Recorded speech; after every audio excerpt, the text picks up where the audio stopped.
النهاردة هنعمل فكرة جميلة وجديدة وكيوت كده وحلوة من علبة الكرتون الجميلة دي.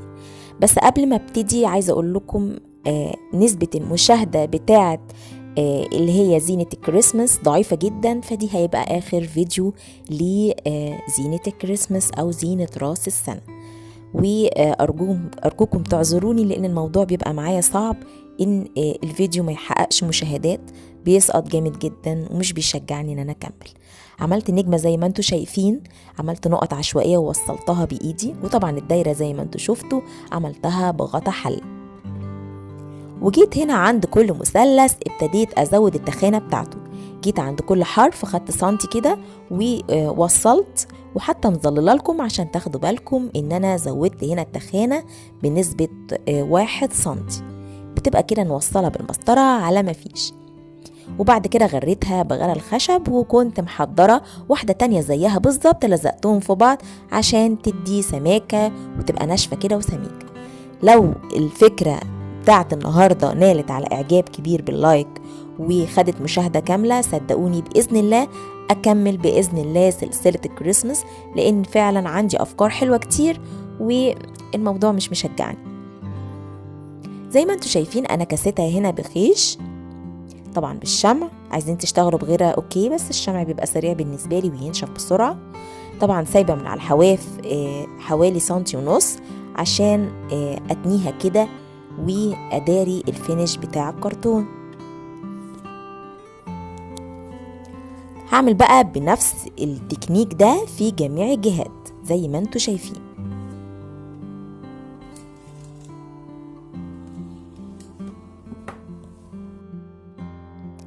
خلصت طبعا اول قطعة اول واجهة. هعمل بقى الظهر هاخد على مقاس بالظبط بالقلم واقص بالظبط، مش عايزين زيادة خالص. وابتدي برضو الزقوا النص الاول، بعد كده الاطراف عشان تسهل عليكم الشغل. خلصنا النجمة بتاعتنا، كسيناها كلها بالخيش، ودي صيحة كده جديدة في زينة الكريسماس. جبت شوية خيوط كانت فايدة من شغل بابا نويل اللي عملناه الفيديو اللي فات، بابا نور الصغنون ده اللي بالخيوط. وزي ما انتوا شايفين سويتهم من فوق ومن تحت، وخط الطول اللي يناسبني ربطتها من فوق. هعملها زي الزعبوط بتاع البابا نويل. بيقولوا عليه زعبوط برضو ولا بيقولوا عليه ايه؟ الطرطور. وبعد كده خدت حوالي 5 سنتي او 4.5، عملت دايرة عشان تبقى الوش بتاع بابا نويل. وطبعا دي باينة قوي انها قطعة فوم. اخترت كده لونها بيج عشان تبقى مقاربة لبشرة البشرة العادية بتاعت الانسان. وكمان حضرت دايرة صغيرة وحطيتها على جنب اوريها لكم ليه دلوقتي. ومن فوق عدت عليها كده باللون الابيض ولزقتها في المكان ده طبعا بالشمع، والمشط في ايدي على طول عشان ايه اظبط كده الخيوط معايا. مفيش خيوط اعملوا حتة قماشة عادي جدا. بس متهيألي الخيوط دلوقتي موجودة في كل بيت. البقرة دي رخيصة مش غالية، بحوالي 2 جنيه، ولو جبتوا بقر الصوف الصيني هتلاقوه بحوالي 8 جنيه. ظبطت كده خلاص المقاس بتاع الوش بتاع بابا نويل، لزقته بالشمع. بعد ما سنطرنا كويس جدا، ولا رايحة كده ولا رايحة كده الدايرة، حطينا بقى فوقيها تاني الخيوط وخلاص هثبت الشغل على كده تمام. ابتدي بقى جبت حتة فوم وابتدي الف ورا بعض كده لغاية ما املاها كلها بالخيط الابيض بتاعي. على فكرة الخيط النايلون ده انا كنت جايبة البقرة دي بحوالي 12 جنيه من عند الموان العادي اللي بيبيع الدهانات، مش عارفة بيستخدموها في ايه، بس عجبتني خدتها. وبمساعدة الدايرة الجميلة دي هعمل عيون بالشكل الجميل ده. اللي يلاقي على طول المسطرة دي جيبها، بتظبط الدواير بشكل رهيب، بالذات الدواير الصغنونة دي. قلم دوكو ده سعره حوالي 15 جنيه من أي مكتبة. بسموه دوكو ليه؟ قوي جدا جدا زي في المسطر العادي أو اللي هو بتاع السبورة، يعني مش بيطلع كمان بسهولة زي دهان العربيات كده. كوركتور عادي أو أي لون أبيض عندك نمشي نفسنا. عملت نقط صغنونة كده عشان أبرز جمال العيون أو تبقى معبرة كده. عملت كمان حواجب صغنونة لزقتها بالسوبر جلو عشان ما تسيبش اي زوايد. زي ما انتوا شايفين كان في زيادة اتشالت بسهولة جدا. عايزة اعمل نظارات حوالين العيون، عملتها بالقلم الرصاص عادي بدايرة اكبر من الدايرة بتاعت مقاس العين، وصلتهم كده من النص بخط رفيع. حضرت قصاقيس كده متساوية من نفس لون الخيط الابيض بتاعنا، وابتديت من على حروف الدايرة، مش من على حروفها قوي، يعني كده بلزق بعد 2 سنتي بالظبط، وبالشمع ابتديت ارصصهم جنب بعض، وكمان عملت صف تاني فوقيهم عشان تبقى كثيفة، تبقى الدقن بتاعت بابا نويل بالشكل ده. على فكرة يا جماعة، قصة بابا نويل ده في الأصل كان اسمه نيكولاس، وهو كان شخص عطاء جدا، وكان بيحب يقدم للناس كل شيء بغير مقابل يعني. فعشان كده مثلوا شخصية الكريسماس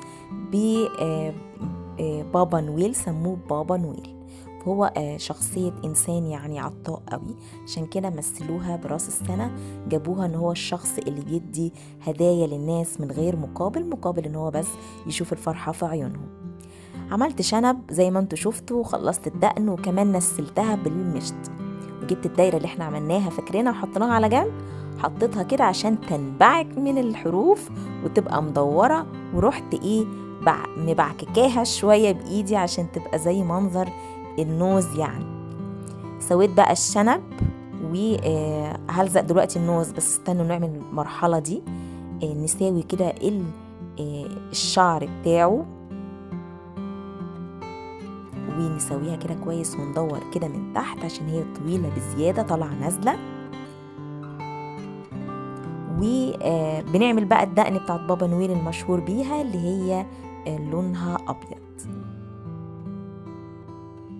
خصصوا كده مشط عندكم رفيع، ينفع جدا للشغل التنسيل ده. ادي المناخير بتاعتنا، انا بملاها قوي من جوه بالشمع عشان لما تدوسوا عليها ما تغطس بسهولة وتلزق كويس. بصوا هي مش مدورة قوي، يعني بعد ما اتعملت على المكوى جيت كده من عند زاوية من الزوايا ورحت مبططة عوجاها شوية، فادت منظر النوز اللي تحسوا انها طبيعية قوي. بصوا عاملة ازاي جميلة بشكل، بصوا مجسمة جميلة قوي قوي. الفوم عندي مادة أساسية، بحب أجيب كل ألوانه، بالذات اللي هو اللي مش لاصق والألوان الطبيعية زي البشرة دي. وبعد كده بنفس قلم الكوريكتور العادي عملت شوية نقط كده على النوز بتاعته، وابتديت هنا أجدل كده ما بين الخيوط بمساعدة إبرة الكروشيه، عشان يعني قلت أعمل شغل في الزونت بتاعه ده. الصراحة ببقى متلخبطة، مش عارفة أقول عليه طرطور ولا زونت ولا كبشو ولا هو بالظبط، مش ساعدوني بقى يا جماعة عشان ما تيجي فكرة تاني أنفذ فيه حاجة زي كده أعرف أقول اعذروني ها.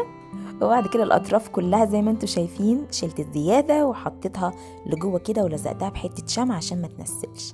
تعالوا بقى نجيب شوية خيوط كده حلوة، أحمر أخضر وحبل خيط سميك. جبت الأحمر والأخضر وهلف عليهم بالشكل ده.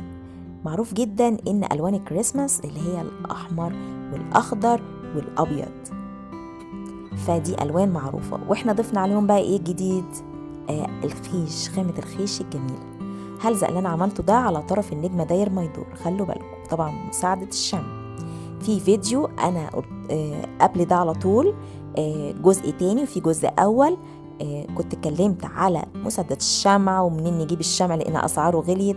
أسعاره بقت عاملة دلوقتي، نجيبه منين بالظبط وبالأسعار والأنواع وكل حاجة. هو على قناتي، واللي ما يلاقوش في صندوق الوصف كده، لو أنا نسيت يعني، بس إن شاء الله مش هنسى، هتلاقوه على قناتي جزء أول وجزء تاني. كنت جايبة كمان مجموعة من الأدوات الجديدة اللي هتساعدنا في فن إعادة تدوير حتى للناس المبتدئة. اتفرجوا عليه بإذن الله يعجبكم. وكمان في سلسلة تانية لزينة كريسماس تعجبكم جدا، كنت عملت كذا حاجة مع بعض. لون الخيش رائع، الألوان الحمد لله ظبطت معايا، رب الفكرة تعجبكم. مجسمة لذيذة، استخدمنا بابا نويل في شكل نجمة رائع، الألوان حلوة الحمد لله. يا رب الفكرة بتاعت النهاردة تكون عجبتكم، والنول بقى إعجابكم كده باللايكات حلوة كتير، واستنوني في أفكار تانية حلوة كتير.